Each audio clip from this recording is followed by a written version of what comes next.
Bismillahirrahmanirrahim.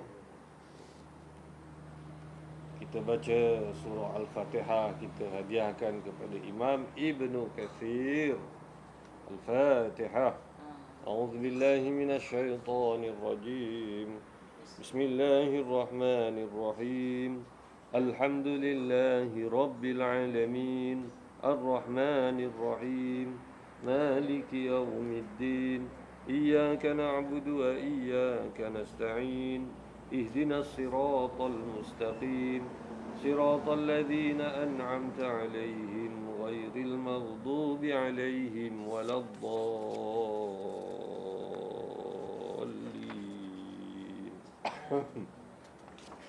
آمين. اللهم صل وسلم وبارك على سيدنا محمد وعلى آل سيدنا محمد. سبحانك لا علم لنا إلا ما علمتنا إنك أنت العليم الحكيم. رب اشرح لي صدري ويسر لي أمري واحلل عقدة من لساني يفقه قولي.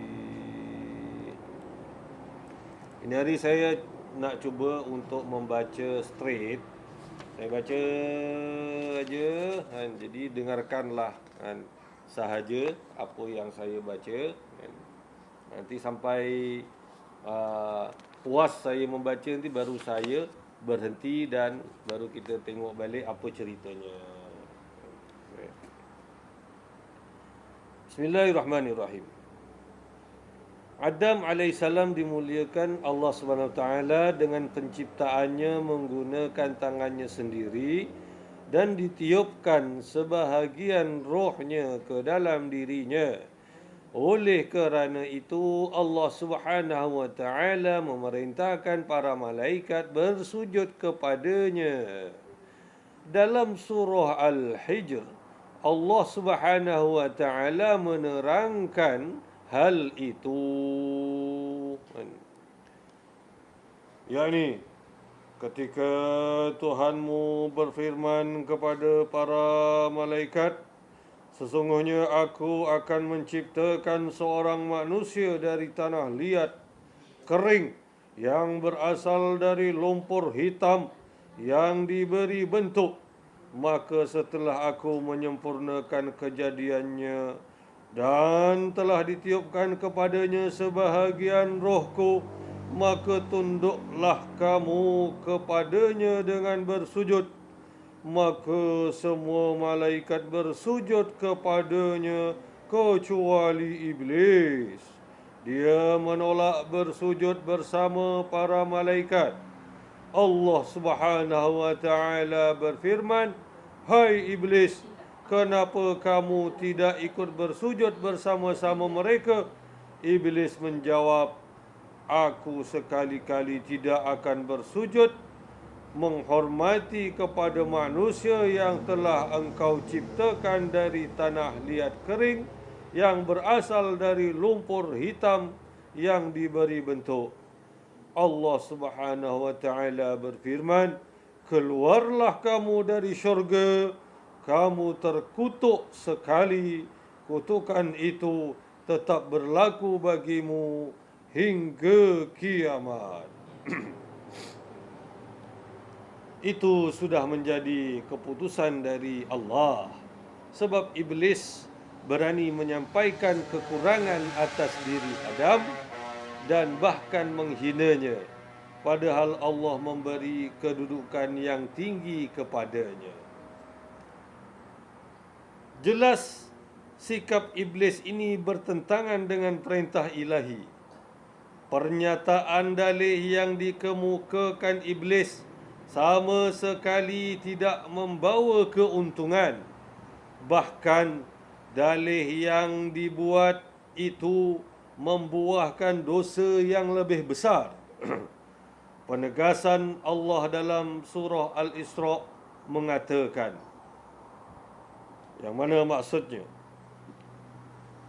Ketika kami berfirman kepada para malaikat, "Bersujudlah kamu kepada Adam," maka mereka segera bersujud kecuali iblis. Dia berkata, apakah aku harus bersujud kepada orang yang engkau ciptakan berasal dari tanah? Iblis berkata lagi, cuba terangkan kepadaku, inikah orang yang telah engkau muliakan melebihi diriku? Sesungguhnya jika engkau memberi tangguh kepadaku sampai kiamat, niscaya akan kusesatkan keturunannya kecuali sebagian kecil saja. Allah Subhanahu wa taala berfirman, nyahlah barang siapa dari mereka mengikutimu, maka neraka jahanamlah yang patut menjadi balasan bagi kamu semua. Itu balasan yang setimpal. Silalah engkau menghasut siapa saja yang engkau sanggupi dari mereka dengan ajakanmu. Silalah engkau mengerahkan pasukanmu yang berkuda atau yang berjalan kaki untuk menarik mereka. Bersekutulah dengan mereka, melibatkan harta dan anak-anak mereka, dan berilah janji kepada mereka, janji yang dikemukakan syaitan, janji yang dikemukakan syaitan tidak lain kecuali tipuan belaka. Sesungguhnya hamba-hambaku yang taat, kamu tidak dapat berbuat apa-apa kepada mereka, dan cukuplah Tuhanmu sebagai penjaga. Dalam surah Al-Kahfi, Allah Subhanahu wa taala mengatakan, yang maksudnya ketika kami berfirman kepada para malaikat, bersujudlah kamu kepada Adam, maka mereka segera bersujud kecuali iblis. Dia termasuk golongan jin.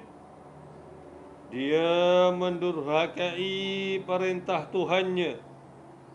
Patutkah kamu menjadikan dia dan keturunannya sebagai pemimpin selain aku? Artinya dia sengaja lari dari perintah mentaati Allah Subhanahu wa taala, menentangnya dan bersikap sombong terhadap perintahnya Allah. Hal itu tidak akan terjadi kecuali kerana iblis. Tabiat iblis memang berkhianat dan zat penciptaannya dibuat dari bahan yang berkualiti buruk, teruk. Dia adalah makhluk yang dicipta dari api sebagaimana telah diterangkan oleh Allah Subhanahu wa taala. Hadis riwayat Muslim dari Aisyah radhiyallahu anha mengatakan bahawa Rasulullah sallallahu alaihi wasallam berkata, malaikat dicipta dari nur, cahaya. Jin diciptakan dari api, dan Adam diciptakan sebagaimana yang telah dijelaskan kepadamu. Hasan Al-Basri mengatakan bahawa iblis bukanlah termasuk golongan malaikat. Syahir bin Khawshab mengatakan bahawa iblis termasuk golongan jin. Ketika mereka melakukan kerosakan di muka bumi, maka Allah Subhanahu wa taala mengirim malaikat untuk menggempur mereka. Akhirnya mereka dibuang ke sebuah pulau. Iblis sendiri dalam peristiwa itu termasuk orang yang tertawan. Kemudian iblis dibawa malaikat ke langit dan tinggal di sana. Ketika malaikat diperintah Allah Subhanahu wa taala bersujud kepada Adam, dia menolak.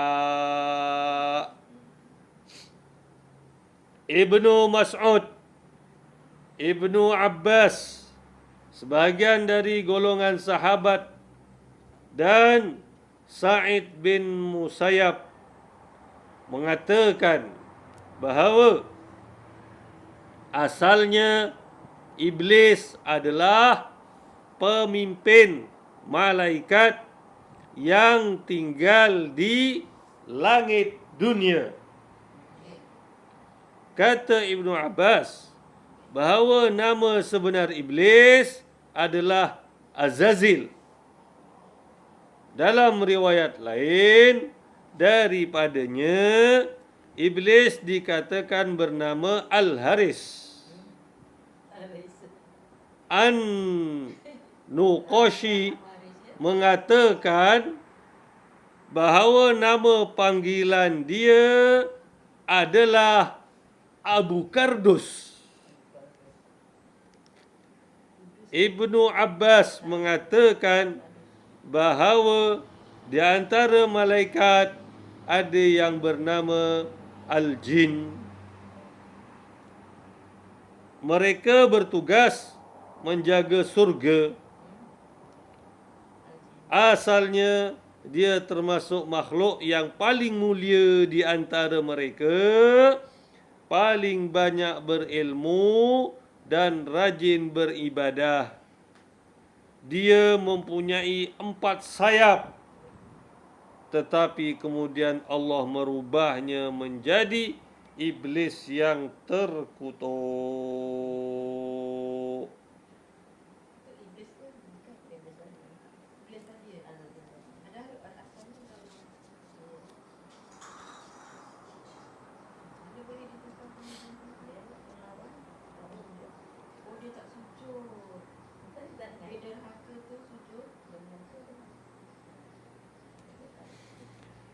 Di dalam surah Sad, Allah SWT menerangkan yang bermaksud, ketika Tuhanmu berfirman kepada para malaikat bahawa aku telah menciptakan seorang manusia dari tanah, apabila kami telah menyempurnakannya dan meniupkan roh kami kepadanya, maka mereka menjatuhkan diri seraya bersujud kepadanya. Para malaikat bersujud seluruhnya kecuali iblis. Dia sombong dan dia termasuk golongan yang kafir. Allah berkata, "Hai iblis, apakah yang menghalangi kamu bersujud kepada manusia yang telah aku ciptakan dengan tanganku sendiri? Apakah kamu menyombongkan diri atau kamu merasa termasuk orang yang lebih tinggi?" Iblis menjawab, "Aku lebih baik dari dia. Engkau menciptakan diriku dari api, sedang engkau menciptakannya dari tanah." Allah berkata, "Keluarlah kamu dari syurga. Kamu benar-benar terkutuk. Laknatku tetap berlaku untukmu hingga kiamat." Iblis berkata, "Wahai Tuhanku, berilah aku tangguh waktu hingga hari kebangkitan mereka." Allah menjawab, "Ya, kamu termasuk orang yang diberi tangguh hingga batas hari yang telah ditentukan." Iblis berkata, "Demi kemuliaanmu, pasti aku akan menyesatkan mereka semua." kecuali sebahagian hamba-hambamu yang ikhlas. Allah Subhanahu wa taala berfirman, demi kebenaran dan hanya kebenaran itulah yang aku katakan. Pastilah aku akan membuat neraka jahanam terisi penuh dari golongan kamu dan orang-orang yang mengikuti kamu dari mereka semua. Surah Shad ayat 71 hingga 85. Dalam surah Al-A'raf diterangkan yang bermaksud Iblis berkata, kerana engkau telah menghukum aku sebagai tersesat, pasti aku akan menghalangi mereka dari jalanmu yang lurus. Aku akan mendatangi mereka dari arah depan dan belakang mereka, dari arah kanan dan kiri mereka.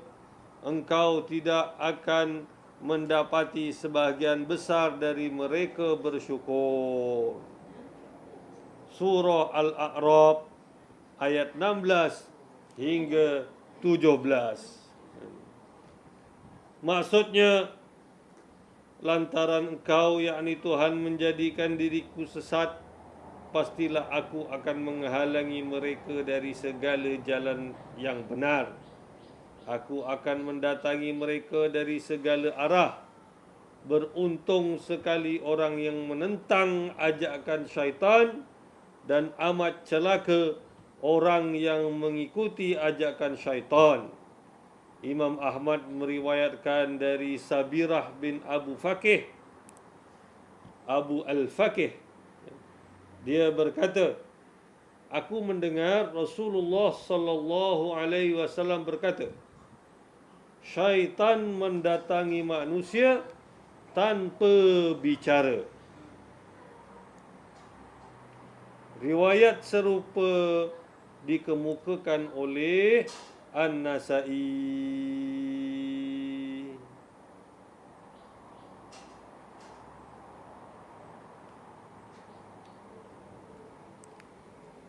Wallahu wa rasuluhu a'lam. Berhenti dulu kat sini. Kelas depan saya tak dapat tadi. Sebab saya nak bawa pergi orang pergi melawat ke IKS. Tak boleh ikut. Baik, ini tadi kita baca di dalam karyanya Asmaji Ais Muhtar sebanyak daripada muka surat 14 sampailah kita berhenti di muka surat 17. Daripada karya terjemahan Qisasul Anbiya oleh Imam Ibn Kathir oleh Asmaji Ais Muhtar. Jadi kita telah mendengar tadi ceritanya begitu. Ceritanya begitu. Ya. Daripada api, kalau balik ke api tak panas lagi. Daripada api. Soalan yang sangat menarik. Kata iblis tu dari api kan? Saya nak tanya dari dulu. Dia daripada api. Tapi Baik. kenapa kita baca ayat-ayat tertentu untuk orang yang dianukan, orang yang merasukan tu? Kenapa dia pun jadi panas? Padahal dia daripada api. Baik, soalan Orangnya yang panas. soalan yang menarik, dan soalan ini saya pernah tengok diajukan kepada seseorang ulama. Soalan ini. Lalu kan orang kerasukan kan? Jadi macam mana oleh ulama itu menjawab soalan ini?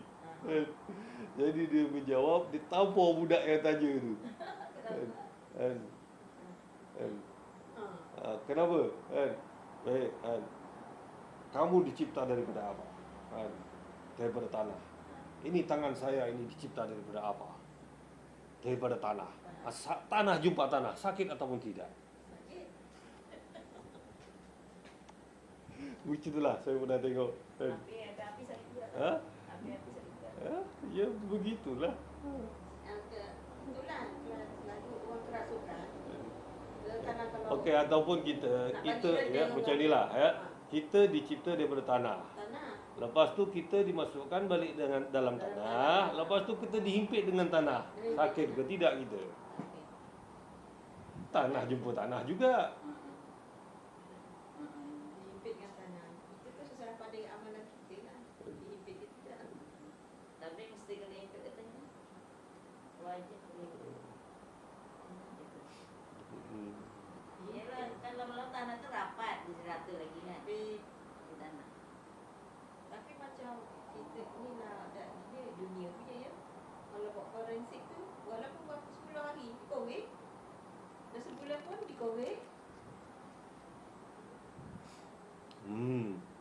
Tapi tu lah, kata tak pernah dapat gugul jin. Tak ada gugulnya, matilah. Mati jadi habuk. Tak tahulah. Kalau habis matilah. Apa yang ada Dia kan apa? kalau dia lah dah yang saya faham yang saya belajar yang aku orang bagi sebelum ni lah. Dia kata ada bila orang di apa kan dibaca-baca dia menyerupai makhluk-makhluk yang tak elok semua tu kan. Bila ada sesuatu ayat yang kena dengan dia kan dia macam terbakar. Dia terbakar kat tepi tu. Jadi habuk begitu aja. Ada ke saya tadi itu dihancur ke apa ke dia jadi debu katanya? Betul ke? Metos ke? Untuk persoalan yang itu, satu kubur jin. Ha. Satu lagi jin kalau mati macam mana rupanya. Jadi yang itu saya tak boleh nak jawab. Tak tahu nak jawab. Ya. Tak pernah lupa Tapi gugul jin. kan akak pun dah tak dengar katanya. Alah katanya saya dengar dia kat Jawa. Tapi saya translate lah. Dia kata orang tu mati katanya diganti dengan batang pisang. Pelik saya. Apa kena-kena batang pisang digantikan dengan orang tu? Habis orang yang mati tu ke mana? Hilang betul. Mayat yang sebenarnya orang tu mana? Pernah kan? Yang pernah dengar ya? Saya kan dengar cerita orang. Lepas tu Betul dia tertajuk. tu betul tu takjub tu kan. Ilmu-ilmu yang tak elok ni kan datang dari tanah jauh Ustaz kan. Itu pasal kita bila berguru tu pasal saya dulu lah. Tu. Berguru dekat Tebuk Berihun lah cerita. Mana yang apa boleh masuk akal tu ikutlah. Kalau tak masuk akal tu kita keluar.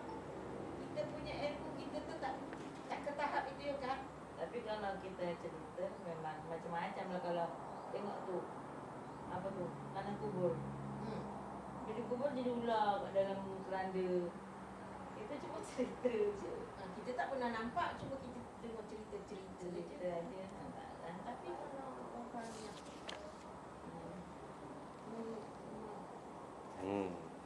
orang yang Baik, mandi dan- jenazah dia tak nak cerita apa. Jadi tadi yang kita dapat tengok tadi dalam apa yang kita baca tadi sedikit sejarahnya iblis itu, bahawa iblis itu adalah daripada golongan jin asalnya. Sememangnya ketika Allah Ta'ala hendak menciptakan Allah Ta'ala hendak menciptakan Adam, dan sebelum Allah Ta'ala menciptakan Adam, bumi ini memang ditadbir oleh golongan jin itu. Kemudian mereka telah diserang oleh malaikat. Allah Ta'ala suruh malaikat menyerang, halau mereka semua pergi ke pulau. Maknanya pergilah, minggir gitulah. Jadi dalam kumpulan jin-jin yang kena serang oleh malaikat tu memang iblis ada dalam tu. Tapi iblis ni kerana dia dipandang seorang jin yang wara, taat, beribadat, jadi dia diambil oleh malaikat, dibawa pergi ke langit, diselamatkan. Tidaklah dia bersama dengan jin-jin yang kena serang oleh malaikat tu tadi. Jadi iblis ni diangkat dan pergi letak dekat langit dunia, jadi pula ketua di langit dunia itu. Itu yang itulah nama dia. Iblis tu Azazil lah. Yang diselamatkan oleh Allah Iblis Ta'ala. tu nama dia Azazil. Dia adalah ketua di langit dunia. Langit dunia ini letaknya ialah sebelum langit pertama ada 7 lapis langit. Sebelum di bawah langit pertama itu langit dunia. Jadi langit dunia ini kalau kita perhatikan ke atas langit yang kita nampak matahari, bulan, bintang itu semua beradanya di langit dunia. Adapun lapis langit pertama atas lagi daripada langit dunia itu. Dan seterusnya sampai 7 lapis langit di atas. Atas lagi disebut Sidratul Muntaha. Akan kita Yang sampai orang bayangkan tu kayangan tu setan lah tu ya. Orang membayangkan kayangan. Orang kayangan, orang kayangan, orang negeri kayangan. atas langit, negeri atas langit itu. Negeri atas langit tu semua tidak melepasi langit pertama pun. Semua itu masih dalam kawasan ni kita nampak. Tapi kalau ceritanya yang bulan tu di langit keempat. Tak ada. Tak ada.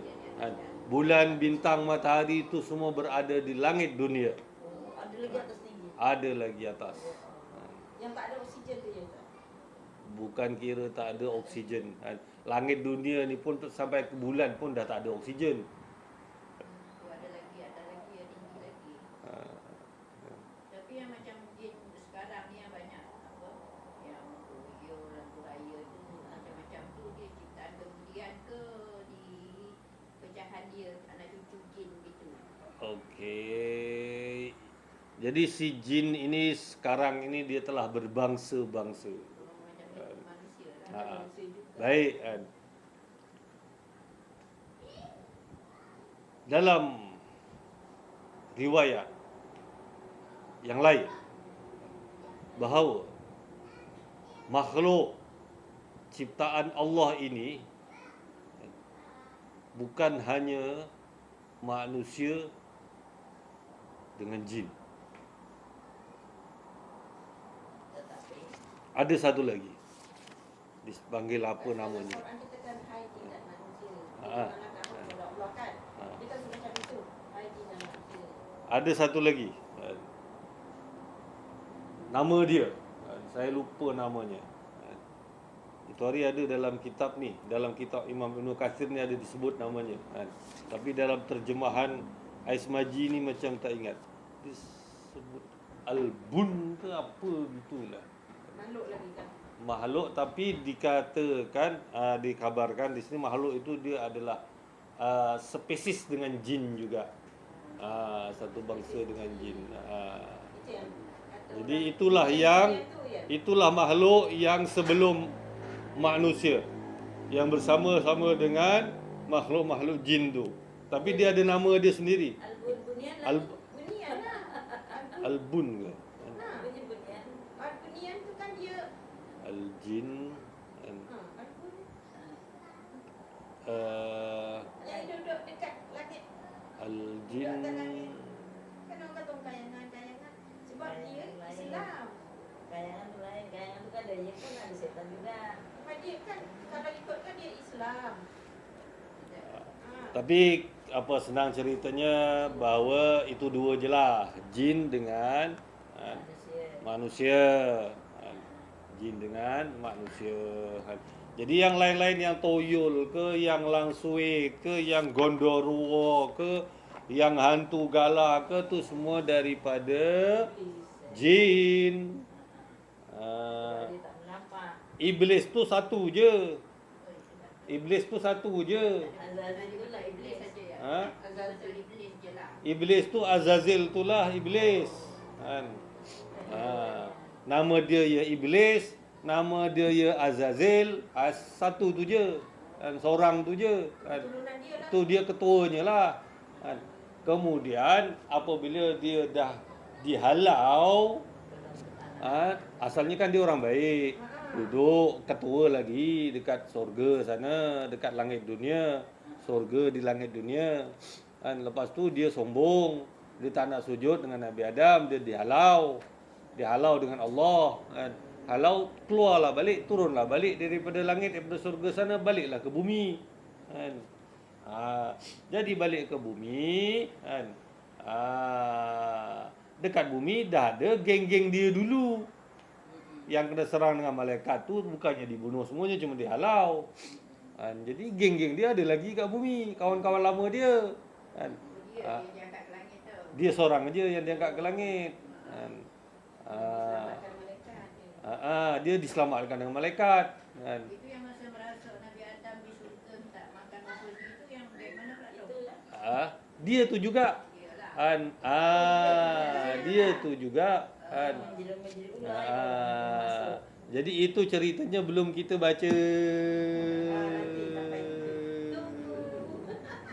Saya suka ada Ustaz tadi yang jin itu yang dihalau ke pulau-pulau tu macam segitiga bermuda tu tempat dia ke apa benda berapa kuat dia punya kan. Tarikan dia Kalau kuat. kapal depan lalu jatuh situ kapal laut semua Jadi dalam kitab ini tadi kita hanya dapat membaca, mendengar bahawa mereka itu ketika diserang oleh malaikat, Allah Ta'ala suruh mereka dihalau ke sebuah pulau. Tetapi tidaklah pula diceritakan pulau apa, pulau di mana, tidak diceritakan. Jadi maklumat itu kita tidak dapat di dalam kitab ini. Cumanya kalau cerita segitiga bermuda itu yang masyhurnya mengikut riwayat ataupun hikayat yang dikisahkan oleh seseorang yang bernama Isa Daud kan.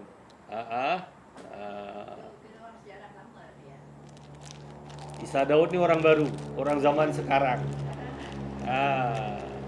Isa Daud ini orang zaman sekarang, tapi dia adalah seorang yang membuat kajian tentang Dajjal dan kerja-kerja Dajjal.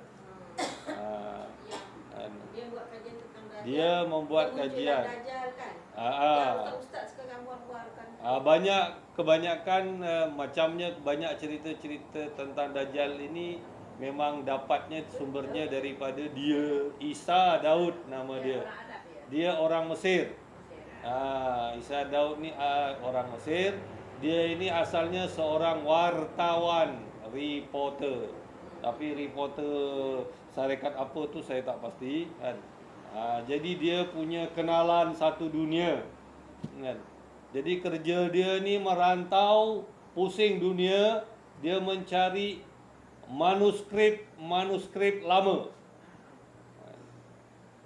Jadi manuskrip lama ini boleh jadi antaranya itulah yang dinamakan suhuf.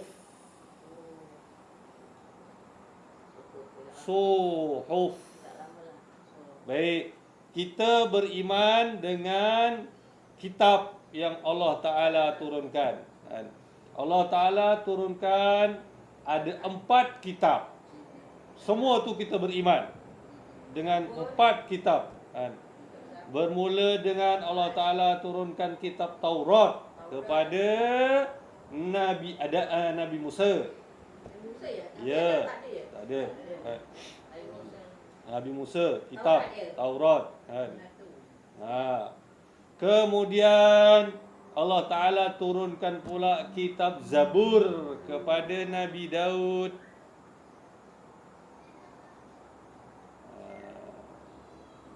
Kemudian kitab Injil kepada Nabi Isa. Dan keempat kitab Al-Quran kepada Nabi kita Muhammad sallallahu alaihi wasallam. Daripada 25 Nabi, 4 Nabi je Adapun nabi-nabi yang lain yang tidak mendapat kitab-kitab itu seperti Nabi Ibrahim yang lebih awal, ada dihikayatkan bahawa mereka menerima dinamakan suhuf. Oh, dia dapat suku. Suhu tu bukan yang patut kan? Suhuf itu dinamakan suhuf. Jadi suhuf itu bahasa Arab. Okey. Baik. Apa makna suku tu? Suhuf itu kita terjemahkan kepada lembaran-lembaran. Oh. Dia bukan kitab lah, tapi Ya, begitu. Lembaran-lembaran. Kalau kitab dia sejilid. Apa maknanya An. dia macam Jadi ini sejilid kitab ini kita buka, kita koyakkan tengahnya, maka itulah yang dinamakan suhuf, lembaran-lembaran. mula-mula Injil dulu. Mula-mula Taurat. Nabi Musa tu anak Nabi Ibrahim. Nabi Musa sebelum Nabi Ibrahim. Ya, Selepas Nabi Musa tu selepas Nabi Ibrahim. Nabi Ibrahim jauh lagi atas. Awal lagi Nabi Ibrahim. Sekarang kita baru Nabi Adam. Taurat, Injil, Taurat, Zabur. Taurat, Zabur. Zabur Nabi Daud ya. Ya, Zabur Nabi Daud. Yalah Nabi Musa tu Mesir kan?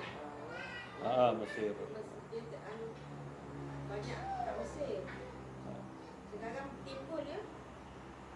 Dia punya Jadi Injil ada apa? Injil Nabi Isa alaihi salam. Tapi kenapa kita Injil kena ubah surah dia orang Muslim? Bukan kenapa kitab Quran ni pun nak diubah suai, tapi Allah Ta'ala dah jaga. Itulah sifat manusia yang mengikuti iblis yang dengki, hendak menyesatkan umat manusia. Jadi macam itulah, benda yang betul dipesong-pesongkan jadi tidak dibetulkan. Ada lagi kepanggil semua ni Taurat, Zabur. Baik. Jadi ketiga-tiga kitab yang asal itu kitab Taurat, kitab Zabur, kitab Injil telah tidak kita ketahui di mana berada wujudnya dan siapa yang menyimpannya itu kita tidak tahu. Tidak tahu. Sama ada masih ada di dalam dunia ini ke ataupun dah habis dimakan anai-anai pun kita tidak tahu. Kalau ikut ceritanya, Nabi Musa punya kitab Taurat itu dalam bentuk sekeping batu. Tapi dia ada tabuk tu, ada tabungnya tabuk tu. Itu tabung peti tabuk itu. Peti tabuk tu pun banyak kisahnya dan tak tahu mana satu yang betul. Tapi memang ada diceritakan ada khazanah. Tabuk tu. Baik. Jadi kitab Injil rupanya macam mana, itu tak pernah tahu lagi rasanya. Kitab Zabur rupanya macam mana pun tak pernah tahu lagi. Yang pernah tahu kitab Taurat itu rupanya sekeping batu. Itu mungkin ada diceritakan di dalam Al-Quran. Di dalam surah mana ke kena korek balik lah, kena cari balik. Okay. Jadi cerita berbalik kepada Isa Daud tadi. Isa Daud itu dia punya background dia adalah seorang wartawan. Kemudian dia kerja pusing keliling dunia, dia cari manuskrip lama, dan kita kata manuskrip lama ni boleh jadi antara manuskrip lama itu adalah suhuf para nabi, boleh jadi Kemudian Isa Daud ini pula dia punya sumber ceritanya dia ada bergeng berkawan dengan si jin. Jadi dia dapat maklumat daripada jin kawan dia itu menceritakan kepada dia. Islam tu apa ya? Islam lah. Islam. Islam lah. Tapi kata Ustaz tu, kata kita akan belajar. Kita Dia kata kita akan, kalau Allah Ta'ala izin kita akan belajar. tak apalah, tak kisahlah tu. Kan. Baik kan. Ustaz yang cerita tu akhir zaman tu. Okey kan. Kemudian kan, jadi di dalam karyanya Isa Daud ini kan, di dalam karyanya Isa Daud ini dia menulis, memang dia kuat mengatakan bahawa segitiga Bermuda itu tempat markasnya si Dajjal. Dajjal yang telah bersekongkol, yang telah bersepakat dengan iblis tadi tu. Kan. Ditulis dekat situ kan. Iblis dengan Dajjal. Iblis ni daripada bangsa jin, manakala Dajjal ni daripada bangsa manusia. Iblis daripada bangsa jin, Dajjal ni daripada bangsa manusia. Mereka ini dua orang adalah yang dilambatkan matinya oleh Allah Ta'ala. Dua ni. Iblis pun Allah Ta'ala bagi tempoh, kau hiduplah nanti sampai hari kiamat, sampai masanya tak mati-mati. Dajjal tu pun sama. Tapi Dajjal ni daripada Bani Adam, orang. Dia telah hidup sejak zaman Nabi Musa lagi. Di dalam Nabi Musa yang ceritanya Samiri itulah dia yang menyesatkan Bani Israel. Ya. Kita baca Samiri. Saya nak tanya, Samiri siapa yang Samiri tu Dajjal? Itu pasal dia tak dibunuh dengan Nabi Musa. Padahal Nabi Musa ni bayangkanlah dia kan lari daripada Mesir tu sebab dia membunuh orang. Tapi betul ke dia duduknya dekat tembok, dikurung dalam batu? Dia dikurung itu ketika zaman Nabi Muhammad. Ketika di zaman Nabi Muhammad, Dajjal itu ditangkap, diletak dekat pulau, dirantai, dikurung dekat situ. Tapi tak mati. Dia tak matilah, memang tak mati. Dajjal ni besok matinya yang bunuh Nabi Isa. Memang itu ketentuan Allah Ta'ala tentukan. Imam Mahdi sendiri pun tidak boleh membunuh Dajjal. Imam Mahdi besok dia memimpin tentera-tentera untuk memerangi Dajjal. Tapi dia tidak boleh membunuh Dajjal. Dia hanya serang, perang. Sebab Dajjal ni pun dia bukan berseorangan. Dia bersama dengan tentera-tenteranya, geng-gengnya, perang lah besok. Jadi kita Tapi orang kan buat pula, Rusia tu banyaknya orang Islam. Ukraine tu Spanyol dengan Amerika kan. Sekarang ni orang kafir, orang Islam. Dia kata Rusia tu kejam. Saya takut yang Amerika tu kejam. Dajjal besok bila dia muncul, dia akan bawa surga dan neraka. Siapa yang ikut dia maka mendapatlah surga dia.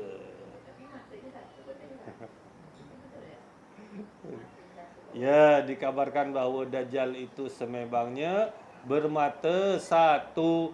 Tapi mata satu ni sebenarnya kita pun tak tahu.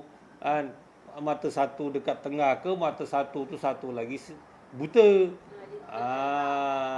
Dayan tu Israel. Dah ada tutup mata. Dayan tu kenapa dia matanya Tutup sebelah. Tak tahu. Katanya tak mati katanya. Tak tahu. Kalau Ustaz apa namanya tak? Dia cerita, dia kata dirantai dekat Pulau Alisabda, ada manusia dan hidup. Tapi itu bukan Dajjal, tapi itu memang anak Dajjal kata dia. Tapi bukan Dajjal satu je. Tapi ada banyak yang dirantai-rantai dekat pulau. Allah akan jumpakan manusia juga ini. Baik, itulah al-kisahnya. Jadi Dajjal ni memang dia kalau di apa kita baca dalam karya Isa Daud tu pun dia pun melahirkan produk-produk anak-anak manusia-manusia. Ada di antaranya manusia yang dikahwinkan dengan jin. Macam mana tu Ustaz? Ini kan kawan saya. Dia mengandung 7 bulan dah pergi pekat ni. Kalau kita dari segi hukum syariat dia memang tidak boleh. Tak boleh percaya. Tidak boleh. Dia bila dah tu, bila sampai masa dia nak bersalin, perutnya kempis. Cuma yang dia tu kan macam ada darah lah sikit-sikit. Hukumnya dari segi syariat tidak boleh. Habis ke mana anak dia yang dipegang ke mana? Tetapi benda itu boleh terjadi. Benda itu boleh terjadi. Macam kita hukumnya tidak boleh minum arak. Hukumnya apa minum arak? Haram. Boleh tak kalau nak minum? Boleh aja. Boleh. Gitulah maksudnya. Imannya kau Benda tu boleh terjadi. Dia kata orang boleh ambil. Tapi jiran mak dulu. Tapi itu dengan cerita ya aku tak pernah jumpa, tak pernah tanya. Dia sambung itu lah. Dah nak bersalin, hilang. Perkara itu sememangnya boleh terjadi. Cuma dihukumkan oleh syarak, oleh syariat tidak boleh dilakukan. Tak boleh dilakukan. Tak boleh lah manusia nak kahwin dengan jin. Tapi budak baby tu kadang-kadang mak mimpi ada datang tapi dalam mimpi ke Jadi apa-apa yang telah terjadi itu semua adalah urusan ketentuan qada dan qadar daripada Allah Ta'ala yang tentulah ada rahsia-rahsianya yang tersendiri. si ibu ni pernah tak mengandung memboyot sana sini, tiba-tiba anak tu hilang. Apa yang salah? Dah selalu dah tunggu Tak 7 bulan. hilang, hilang bulan. 7 bulan. 7 bulan selalu dia hilang 7 bulan. 7 bulan ke atas. Kadang-kadang orang kawankan jin tu dia macam dari perjanjian dia juga kan, yang jin tu bertuankan manusia kan, manusia bertuankan jin. Jin banyak. Hidup tu tak itu yang saya seram. Kalau kat rumah kita tu latar belakangnya memang dia jadikan kaya. Orang tu kaya. Kalau buat kuih pun sedap-sedap buat surau. Tapi dia tak seorang. Dia duduk aja kat luar tu. Tak, dia duduk aja kat luar. Orang kampung. Lepas tu lepas tu Ya. lepas tu orang sini ngandung 7 bulan hilang. Sekali 9 bulan datang lagi lahir. Lahir. Dia dah 7 bulan hilang. 10 bulan datang lagi. Kosong. Hilang Kempes. Lepas tu 10 bulan masuk, lahir, mati. Lagi anaknya. Oh, mak dia mati. Tak, mak hidup, anaknya mati. Itu memang suaminya tu memang tak tahu tak ada. Tapi isteri tu tak tahu. Kita budak dah tak tahu tak sangat. Jadi pelik-pelik dia tak. Tapi masalah itu, Tapi mungkin orang generasi sekarang kan. dia tak tahu. Dia ahli kugiran. Kalau jumpa tu Bila dia tunggu isyak tu, Assalamualaikum warahmatullahi wabarakatuh. Dah siap. Terus teng dia. Ada benda-benda. Macam dia ada baca ragam. Orang tu mah ada baca ragam suaminya tu. Itu mana yang aku tahu lah. Zaman dulu lah. Jirannya tak jauh. Kita bayar sama Jessie. Nama itu lah. Ada 3 baru. tahun 60-an tu Ustaz masih Saya dulu saya lagi. kecil. Dah 17 tahun saya dah pergi. Saya dah tak pergi. Tahun 2000 ni kan dah tak. Itu benda tu kan banyak dah. Banyak benda yang memang misteri-misteri kita tak tahu kan. Dan sebahagian daripada benda yang pelik-pelik itu ada yang benar. Sebahagian daripada benda yang pelik-pelik itu ada yang benar kan. Ini pengalaman saya kan. Kawan sama kerja kat Seri Besar. Saya tak nak sebut nama. Kawan tu. Suami dia tu dia kata asalnya kerja ni kerajaan juga. Dia kata dia pening, rupanya nak dapat satu apa tu lah.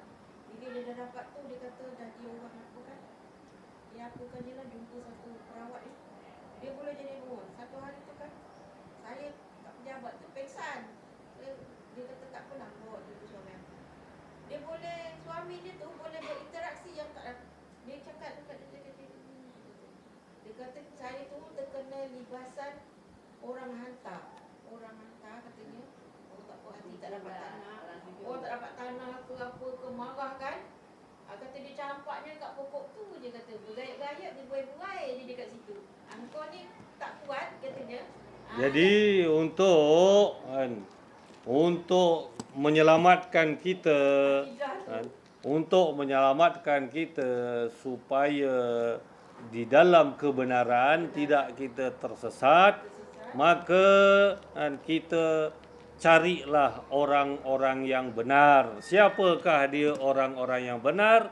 Yaitu yang kita nampak kebenarannya seperti tuan-tuan guru yang jelas, ibadahnya jelas, zikirnya jelas. Jangan kita pergi kepada orang yang tidak jelas. Kita tak nampak solatnya, kita tak nampak zikirnya. Apa yang kita nampak ialah yang Dia boleh mengubat. apa yang kita nampak gitulah kan. Dia tengok kita pun dia tahu kau ni sembahyangnya celak-celuk kata dia. Kau ni sembahyang tak khusyuk. Jadi kalau kita nampak dia punya jelas je amalnya okeylah tak apalah Dia pandang kita kan. Sembahyang kau ni sembahyang aja, dia kata hati kau takkan mana kata dia. Boleh dia tak tahu. Setan tu dia tengok kita. Tu dia kata kau tu dalam kereta kau tu ramainya dia kata. Tapi antara adab orang yang kasyaf dia tak akan bagi tahu benda-benda macam itu. Bila dia bagi tahu kira-kira sebagainya itu memang dia melanggar adab. Jadi orang yang melanggar adab ini telah gugurlah sedikit kebenarannya. Tak apa dia kata. Orang Dia kata tu dia hingga-hingga aja dia. Udahlah kita tak tentu ada. Nenek Munah pernah melawan. Dia datang dengan kawan-kawannya. Dia duduk jauh. Tu, awak tu 15 ekor tu di dalam perut. Sini aku telan, kata dia. Nanti aku berakkan. Lawan dia, lepas tu balik berjiasi. Nenek Munah lawan bomo tu. Dia duduk jauh dari aku. Dia membuat orang makan. Tu, orang tu dalam jin dia ada 15 ekor. Biar nanti aku telan, aku berakkan. Lawan dia. Lepas tu dibangun balik. Terus diberjiasi. Dia buat iman. Ni anak. Lawan betul dia lawan, dia cabar. Tapi tak ada apa-apa alhamdulillah. Kata dia tak apa juga. Tak apa jugalah, dia tuduh dalam perut ada 15 ekor jin. Marahlah dia. Aku ngaji hari-hari. Aku cakap macam tu. Aku tak percaya dengan kau. Terang-terang aku cakap. Tapi alhamdulillah dia selamat. minta je lah petunjuk kepada Allah, buatlah amalan kita tu betul-betul. Malu itu memang berani. Tapi insya-Allah sebenarnya semua orang yang beramal dengan betul, ikhlas, nanti sampai suatu ketikanya memang kasyafnya akan terbuka, Allah Ta'ala akan bagi, dia akan nampak. Itu pasal semalam kita cerita, dengarkan bacaan Syekh Mahmud Alil Husari itu sampai nampak. Sampai nampak. Tadi aku berapa kali dah ada 100. Jadi siapa yang buat, mudah-mudahan insya-Allah Allah Taala buka, nampak kan. Jangan takut kan, bila Allah Taala buka kan. Tak kisah kan. Sekarang ni kita memang memanggil gelombang dia, tarik gelombang dia, kita tarik kan. Jadi minggu depan hari Isnin kita akan cek, kita akan tengok sejauh mana dapat meresapi gelombang Syekh Mahmud. Wallahu wa rasuluhu a'lam. Bismillahirrahmanirrahim. Alhamdulillahirabbil alamin. Assalatu wassalamu ala asyrafil anbiya'i wal mursalin wa ala alihi wa sahbihi ajma'in. Allahumma inna nastaudi'uka ma 'allamtana fardudhu ilaina waqta hajatina ilaihi wa la tunsina. Allahumma la sahla illa ma ja'altahu sahla wa anta taj'alul hazna in syi'ta sahla fasahil umurana umurad dunya wal akhirah. رب يسر ولا تعسر رب تمم بالخير وصلى الله على سيدنا محمد النبي الأمي وعلى آله وصحبه وبارك وسلم والحمد لله رب العالمين تقبل الله منكم منا ومنكم تقبل يا كريم سبحانك اللهم بحمدك أشهد أن لا إله إلا أنت أستغفرك وأتوب إليك رب اغفر لي أنت علام الغيوب أعوذ بالله من الشيطان الرجيم بسم الله الرحمن الرحيم ألم نشرح لك صدرك ووضعنا عنك وزرك الذي أنقض ظهرك ورفعنا لك ذكرك فإن مع العسر يسرا إن مع العسر يسرا فإذا فرغت فانصب وإلى ربك فارغب بسم الله الرحمن الرحيم والعصر إن الإنسان لفي خسر إلا الذين آمنوا وعملوا الصالحات وتواصوا بالحق وتواصوا بالصبر صدق الله العظيم وبالله التوفيق والهداية. Assalamualaikum warahmatullahi wabarakatuh.